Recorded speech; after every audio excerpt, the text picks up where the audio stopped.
America ରାଷ୍ଟ୍ରପତି Donald ଟ୍ରମ୍ପଙ୍କ ପାଇଁ ବଢୁଛି ଆମେରିକାର ଅଡୁଆ।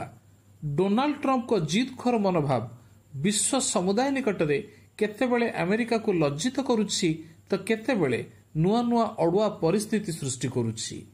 ପ୍ରଥମେ ବ୍ୟବସାୟ ଆଳରେ ଟ୍ୟାକ୍ସ, ତାପରେ ଅତିରିକ୍ତ ଟ୍ୟାକ୍ସ ତ କେତେବେଳେ ରୁଷିଆ ସହ ବ୍ୟବସାୟିକ ସମ୍ପର୍କ ଛିନ୍ନ ପାଇଁ ଅଯୌକ୍ତିକ ଚାପ ତ କେତେବେଳେ ଚୀନ ବାହାନାରେ ଆଫଗାନିସ୍ତାନକୁ ନାଲି ଆଖି।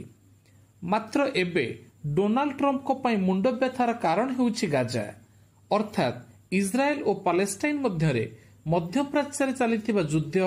ଗାଜାକୁ ନେଇ ଆମେରିକା ଓ ୟୁରୋପ ମଧ୍ୟରେ ଫାଟ ବଡ଼ ହେବାରେ ଦେଖାଦେଉଛି ଏବଂ ଏକ ଗୁରୁତ୍ୱପୂର୍ଣ୍ଣ ନିଷ୍ପତ୍ତି କ୍ରମେ ବ୍ରିଟେନ, କାନାଡା ଓ ଅଷ୍ଟ୍ରେଲିଆ ପାଲେଷ୍ଟାଇନକୁ ସ୍ୱତନ୍ତ୍ର ରାଷ୍ଟ୍ରର ମାନ୍ୟତା ଦେଇ ଆମେରିକାର ଅଡୁଆ ବଢ଼ାଇବା ସହ ଟ୍ରମ୍ପ ଓ ନେତାନ୍ୟାହୁଙ୍କୁ 440 ଭୋଲ୍ଟର ଝଟକା ଦେଇଛନ୍ତି।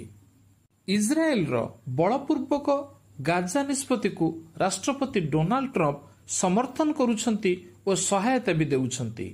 ତା ସହ ପାଲେଷ୍ଟାଇନକୁ ରାଷ୍ଟ୍ରର ମାନ୍ୟତା ଦେବାରୁ ବିରତ ରହିବା ପାଇଁ ଅନ୍ୟ ରାଷ୍ଟ୍ରଗୁଡ଼ିକୁ ଚାପ ପକାଉଛନ୍ତି। କିନ୍ତୁ ତିନୋଟି ବଡ଼ ରାଷ୍ଟ୍ର ବ୍ରିଟେନ, କାନାଡା ଓ ଅଷ୍ଟ୍ରେଲିଆ ପାଲେଷ୍ଟାଇନକୁ ରାଷ୍ଟ୍ରର ମାନ୍ୟତା ପ୍ରଦାନ କରିବା ସହ ଆଉ ଦୁଇଟି ପ୍ରମୁଖ ୟୁରୋପୀୟ ରାଷ୍ଟ୍ର ଫ୍ରାନ୍ସ ଓ ପର୍ତ୍ତୁଗାଲ ମଧ୍ୟ ଖୁବ୍ ଶୀଘ୍ର ପାଲେଷ୍ଟାଇନକୁ ସ୍ୱତନ୍ତ୍ର ରାଷ୍ଟ୍ରର ମର୍ଯ୍ୟାଦା ଦେବାକୁ ଗୁରୁତ୍ୱର ସହ ବିଚାର କରୁଛନ୍ତି। ଯେଉଁଠି ଆମେରିକାର ରାଷ୍ଟ୍ରପତି ଡୋନାଲ୍ଡ ଟ୍ରମ୍ପ ପାଲେଷ୍ଟାଇନକୁ ରାଷ୍ଟ୍ରର ମାନ୍ୟତା ନ ଦେବାକୁ ତାଗିଦ କରୁଛନ୍ତି ତ ସେଠି ଆମେରିକାର ଅତ୍ୟନ୍ତ ମିତ୍ର ରାଷ୍ଟ୍ର ବ୍ରିଟେନର ନିଷ୍ପତ୍ତି ସମସ୍ତଙ୍କୁ ଆଶ୍ଚର୍ଯ୍ୟାନ୍ୱିତ ଓ ହତଚକିତ କରିଛି। ବ୍ରିଟେନର ନିଷ୍ପତ୍ତି ଏଥିପାଇଁ ଅତ୍ୟନ୍ତ ଗୁରୁତ୍ୱପୂର୍ଣ୍ଣ କାରଣ ଏହା କେବଳ G7ରେ ସାମିଲ ନାହିଁ ବରଂ ଜାତିସଂଘ ସୁରକ୍ଷା ପରିଷଦର ସ୍ଥାୟୀ ସଦସ୍ୟ।